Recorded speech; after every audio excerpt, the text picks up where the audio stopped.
이번 시간에 배울 작품은 조지훈의 낙화입니다. 작품 감상하기 전에 어떤 점을 신경 쓰면서 작품을 읽어야 하는지 먼저 읽기 전 활동을 통해서 살펴보도록 하겠습니다.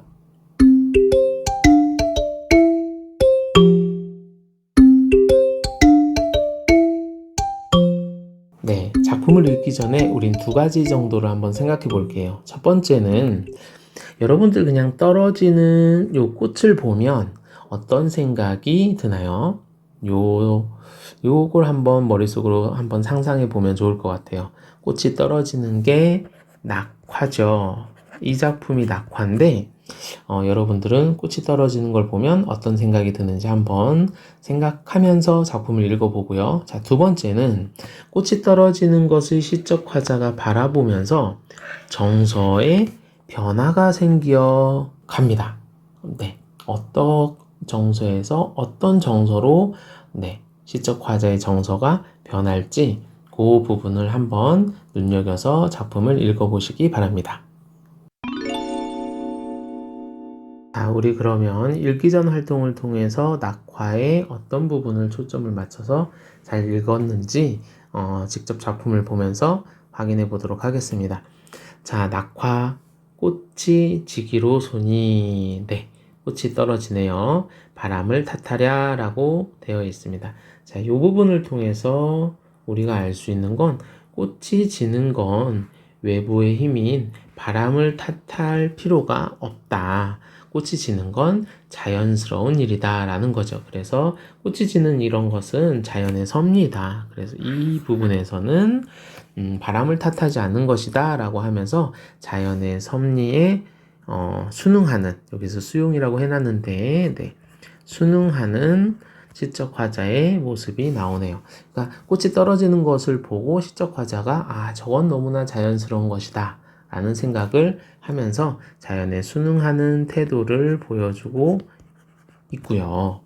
자, 그러면서 시간이 흘러가는 것 같아요. 주변 밖에 성긴 별이 드문드문 별이 막혔는데, 자, 별이 있다라는 건 밤을 얘기하는 건데 그 별이 하나 둘 쓰러지고 라고 얘기하면서 시간이 흘러가는 걸 얘기하고 있고요. 그러면서 밤에서 새벽으로 가까워지는 걸 알 수 있습니다. 여긴 밤이었는데 별이 사라졌다 그러면 이제 새벽이다, 새벽으로 가고 있구나 라는 걸 알 수 있고, 자, 그 다음 보겠습니다. 귀촉도 울음 뒤에 먼 산이 다가서다 라고 하면서, 자, 여기서 먼 산이 다가서다 라고 하는 건, 자, 어두웠던 밤에서 새벽이 되면서 시간이 흘러감에 따라서 산이 보이는 것을 마치 살아있는 것처럼 얘기했기 때문에 화류적 표현이다 라는 것을 알 수 있고, 여기서 먼 산이 다가왔다 라고 하는 것은 실제로 먼 산일 수도 있기는 하지만 심리적으로 시적 화자에게 이렇게 멀리 떨어져 있는 산이라는 정서적 거리감이라고도 볼 수 있습니다.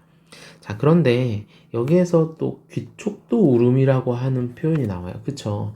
이 귀촉도 울음이라고 하는 것은 울음이 나오기 때문에 청각적 이미지라고 볼 수도 있고, 또 하나는 이 귀촉도라고 하는 게 우리 작품에서 또는 우리 문화에서 굉장히 많이 쓰여요. 완전 관습적으로 쓰이는데 귀촉도가 나온다 그러면 자연스럽게 뭘 생각하면 되냐면 한의 정서를 생각하면 됩니다. 그래서 귀촉도 나오면 이것은 한의 정서구나 라는 것. 이거를 우리가 무슨 상징이라고 하냐면 관습적 상징이라고 합니다. 자, 관습적 상징이라고 하는 것은 그 사회 구성원들이 이렇게 얘기하면 다 아는 거예요. 그 우리나라에서 귀촉도라고 하는 새는 무조건 울면 여기에서는 한을 나타내는구나, 슬픔을 나타내는구나 라는 것을 여러분들이 기억하면 좋겠습니다. 자, 여기까지의 내용을 이렇게 한번 살펴보면, 그렇죠, 꽃이 지고 있고 별이 사라지면서 새벽이 오고 있고, 새벽이 오니까 산이, 눈에 안 보이던 산이 보이는 겁니다. 자, 여기까지. 자, 그 다음 연을 살펴볼게요. 촛불을 꺼야 하리 꽃이 지는데, 자, 촛불을 끄는 이유는, 그렇죠. 촛불을 끄는 이유는 꽃이 지고 있기 때문에 촛불을 끕니다. 이 얘기는 무슨 얘기냐면 촛불을 끄고 꽃이 지는 모습을, 이제 새벽이 됐으니까 조를 끄고 꽃이 지는 모습을 바라보기 위해서 촛불을 끕니다.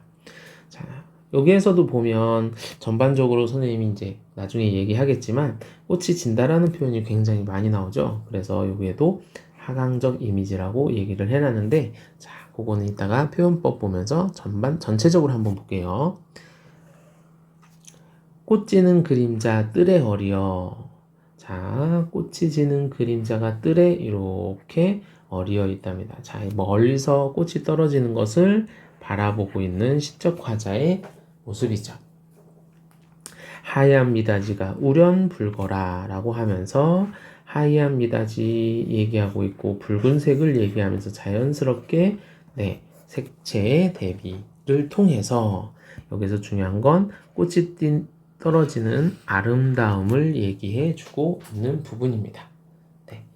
아름답게 꽃이 떨어지면서 하얀 미닫이 건너편으로 울긋불긋한 색깔들이 보이는 거죠. 됐죠? 그래서 이 옆에 있는 방 안에서 느끼는 낙화의 아름다움이라고 이렇게 정리를 해봤습니다. 자, 여기까지가 자, 다시 한번 볼게요. 이렇게 줄여서 우리가 살펴본, 아이고 너무 작은가? 여기까지가 시적 화자가 꽃이 지는 부분을 이렇게 보고 있는 부분이에요. 자, 그런데 여기에서는 꽃이 떨어지는 배경이었다면, 자, 요거를 탁 넘어서서는 배경에서 자신의 내면으로 들어와요. 그러면서 자신의 뭘 얘기하냐면 내면의 감정, 정서를 드러냅니다. 보겠습니다. 묻혀서 사는 이의 고운 마음을 아는 이가 있을까 저한다 라는 표현이 나오는데, 여기서 묻혀서 사는 이는 시적 화자 본인인 것 같고요. 다시 얘기하면 현실과 떨어져서 숨어서 지내고 있었어요. 근데 여기서 숨어서 지낸다라는 의미는 탈속적이다 라고 하는 게 훨씬 더 맞아요. 속세를 떠나서 자연 속에서 이렇게 지내고 있었는데, 그렇게 자연 속에서 지내면서 이 고운 마음을 아는 이가 있을까 두렵다라고 얘기하는데, 여기서 고운 마음은 뭐냐면 깨끗하고 순수한 마음이에요. 깨끗하고 순수하기 때문에 꽃이 지는 것을 보면서 슬퍼할 줄 아는 마음, 이런 아는 마음을 아는 이가 있을까? 즉 세속적인 삶은 사람들은 이런 것을 모를 텐데 이렇게 아는 이가 있을까라고 얘기하면서 저한다. 때묻지 않은 마음을 누구에게도 보여주기 쉽지 않음이라고 해놨는데, 속세에서 이러한 마음을 가진 사람들이 없을 거기 때문에 내 마음을 들키는 것을 걱정한다 라는 거예요. 그래서 시적 화자가 탈속적인 삶을 살고 있는데 나의 이런 깨끗하고 순수한 마음을 아는 사람이 있을까? 누구한테도 보여주고 싶지 않은 거예요. 이 마음을 아는 사람이 있을까봐 걱정이 된다 라고 얘기하면서 꽃을 보면서 자신의 이제 내면으로 쑥 들어오는 부분입니다. 그러면서 이렇게 꽃이 지는 아침은 굉장히 슬퍼서 울고 싶어라 라고 얘기하면서 아주 직접적으로 서글픈 정서, 애상의 정서, 서글픈 정서를 얘기하고 있습니다. 자, 여기에서 서글픈 정서는 왜 생겼을까? 이걸 한번 고민해 보면, 왜 갑자기 서글퍼졌을까? 그거는 한 두 가지 정도로 우리가 살펴볼 수 있을 것 같아요. 자, 첫 번째는 아름다운 꽃이, 그쵸? 아름다운 꽃이 떨어지기 때문에 아름다움의 소멸 때문에 서글플 수도 있고, 자, 그 다음에 두 번째는 꽃이 떨어지는 것을 보니까 그렇죠. 나의 삶도 삶의 무상감이 느껴졌을 수 있다라는 거예요.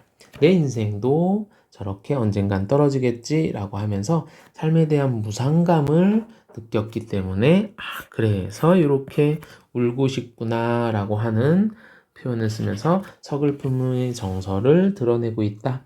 이렇게 정리해 볼 수 있을 겁니다.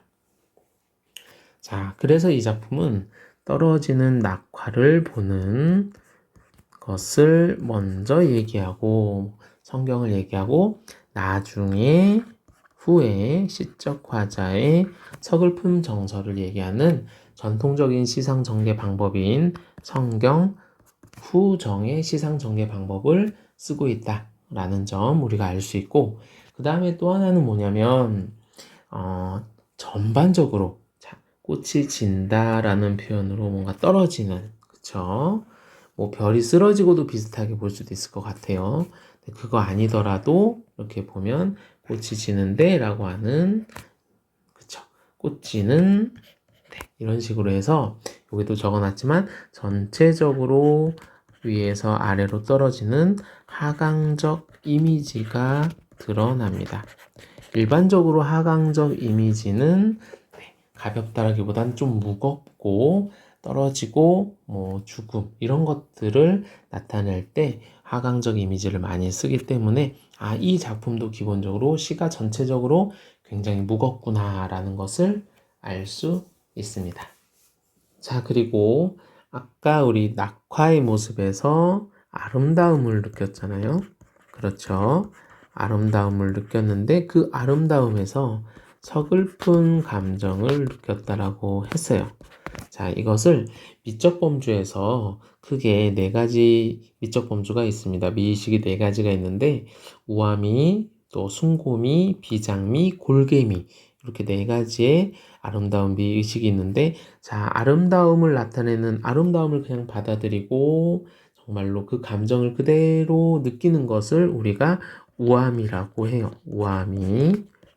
자, 우아미라고 하고, 근데 이 우아미에서 서글픈 감정으로 바뀌었잖아요. 그러면 여기서 서글픈 감정이라고 하는 것은 뭐냐면 내가 우아한 장면을 보면서 내 모습을 거기에다가 투영해 봤더니 내 인생도 저렇게 떨어지는 낙화처럼 슬플 수가 있지 않을까라는 생각이 든 거예요. 그래서 그 부분에서 영원할 수 없구나라는 것에 대한 좌절감, 그런 감정, 이런 것들을 우리가 느끼기 때문에 여기에서는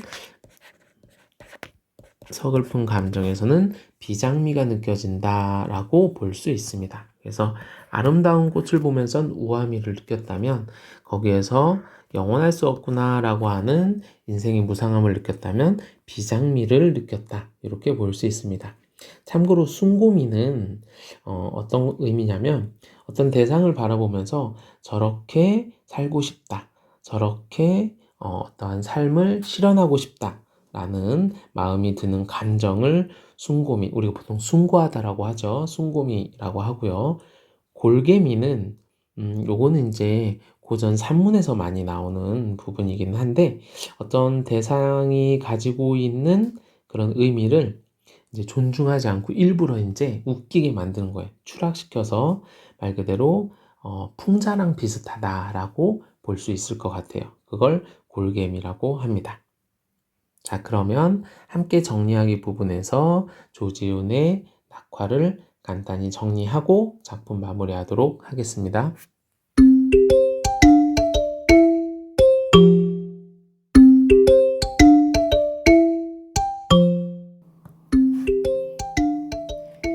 네, 함께 정리해보는 시간입니다. 우리 앞에서 배운 낙화는 기본적으로 꽃이 떨어지는 모습이 굉장히 아름다웠죠. 그래서 밤에 꽃이 떨어지는 모습, 밤에서 새벽으로 오면서 시적 화자가 떨어지는 꽃을 보기 위해서 촛불을 끄고요. 꽃이 떨어지는 모습을 잘 이렇게 관찰을 합니다. 거기에서 느끼는 첫 번째의 정서는 그렇죠. 아름다움이라고 하는 정서죠. 그래서 여기에서 우암이라고 이렇게 선생님이 적어놨는데 기본적으로 떨어지는 꽃에 대해서 아름다움을 느낍니다. 이렇게 선경, 먼저 배경을 이렇게 얘기하고요. 그 다음에 후, 정, 나중에 시적 화자의 정서가 나오는데 그 아름다움에서 끝나는 것이 아니라 자신의 삶을 생각하고 자신의 유한한 소멸하는 낙화의 모습을 보면서 본인의 인생도 언젠가는 소멸할 것이다 라고 하는 것을 인지하면서 낙화를 보면서 서글픔을 느끼게 되죠. 그래서 아름다운 정설에서 서글픈 정서로 외부 환경에서 그 밖의 자연물을 볼 때는 굉장히 아름다움을 받지만 그것을 내부로 자신의 삶으로 가지고 오면서 내면으로 가지고 오면서 인생에 대한 서글픔에 대해서 생각해 볼 수 있는 내용이었습니다. 그래서 서글픔을 보여주는 부분에서는 우리가 비장미를 느낄 수 있다. 이렇게 얘기를 했었죠. 그래서 아름다움이 사라지는 것에 대한 안타까움일 수도 있고요. 낙화니까. 그 다음에 어느 순간 인생에 대한 무상일 수도 있습니다. 네, 어느 순간 자기도 저 떨어지는 낙화처럼 소멸하게 될 것임을 알게 된 것이죠. 그래서 성경 후정의 전통적인 시상 전개 방식을 통해서 낙화에서 느끼는 정서를 잘 드러내고 있는 작품입니다. 화자의 감정이 굉장히 직접적으로 드러났어요. 우리가 앞에서도 살펴봤지만 맨 마지막에 울고 싶어라 라는 얘기를 하는데 그렇게 울고 싶은 이유는 방금 설명해 드린 것처럼 소멸의 아름다움을 바라보면서 서글픔을 느낀 걸 수도 있고 인생에 대한 근원적인 인생 무상 인생이 결국에는 아무것도 남는 게 없는 것이구나 라고 하는 삶의 근원적 인생 무상을 느낀 작품이라고도 할 수 있습니다. 그래서 화자의 감정이 참 어떻게 변하고 있는지 이런 것들을 잘 살펴보시면 될 것 같고 그래서 선생님이 낙화를 이렇게 한번 정리해 봤어요. 아름다운 슬픔이다.